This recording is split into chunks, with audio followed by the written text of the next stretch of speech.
Ahojte, zdravím vás.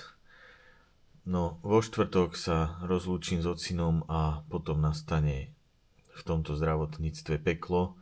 Na úvod vám poviem, prečo to peklo nastane, aby ste si nemysleli, že sú to iba nejaké nervy z toho, čo sa stalo.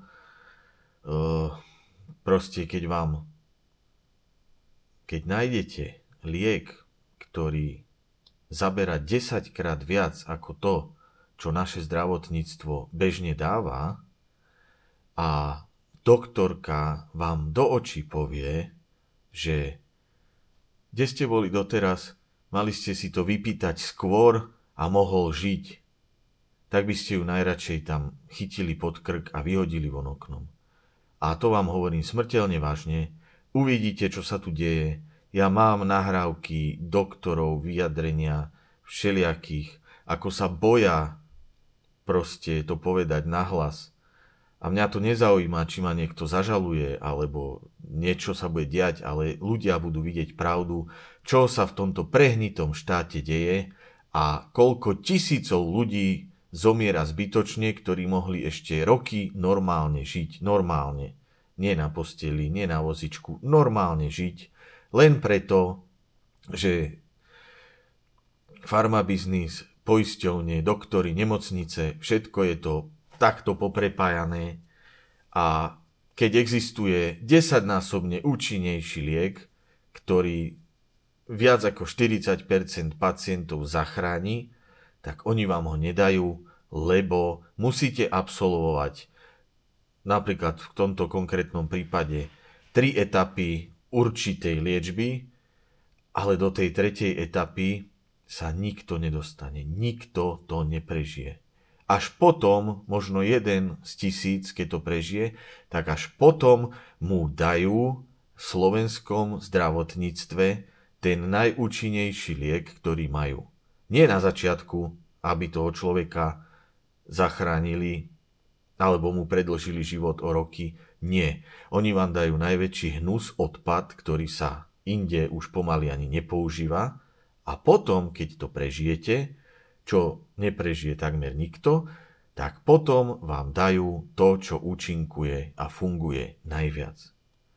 A mrzí ma to a budem si to vyčítať do konca života, že som to nezačal riešiť o mesiac skôr.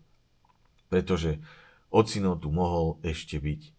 A len vďaka týmto zmrdom, ktorí sú proste na ministerstve, a vo vláde, ja neobvinujem lekárov, oni majú zviazané ruky, proste boja sa o prácu a kopu ďalších vecí, ktoré budete vidieť a počuť. Jednoducho hnusný, prehnitý štát, komplet zdravotníctvo za opicami. V Rumunsku sú na tom oveľa lepšie, tam sa s tým robí. A v ďalších krajinách, ktoré mali byť oveľa viacej za nami, tak proste tam sú na tom oveľa lepšie ako tu. Proste tu na ľudí zvysoka, ale zvysoka väčšinou kašľú. A jednoducho môžete tam za celý život odvádzať milióny na daniach. Dobre, hovorím o slovenských korunách, lebo prevažnú časť odvádzal vtedy ešte v korunách milióny korún.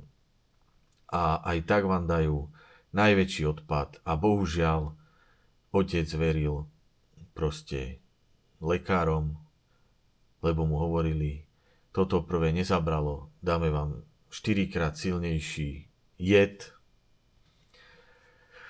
ktorý ho fakticky zabil. Takže budem to postupne rozoberať, len toto fakt na úvod. Ďakujem vám všetkým za prianie a podporu a úprimnú sústrasť a tak ďalej.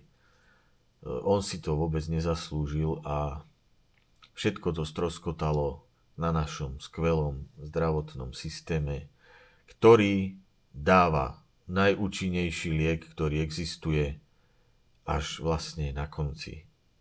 Takže uvidíte tie špinavosti, čo sa dejú, a ako by mohlo byť úplne všetko inak a tisíce ľudí by tu mohli byť o roky dlhšie.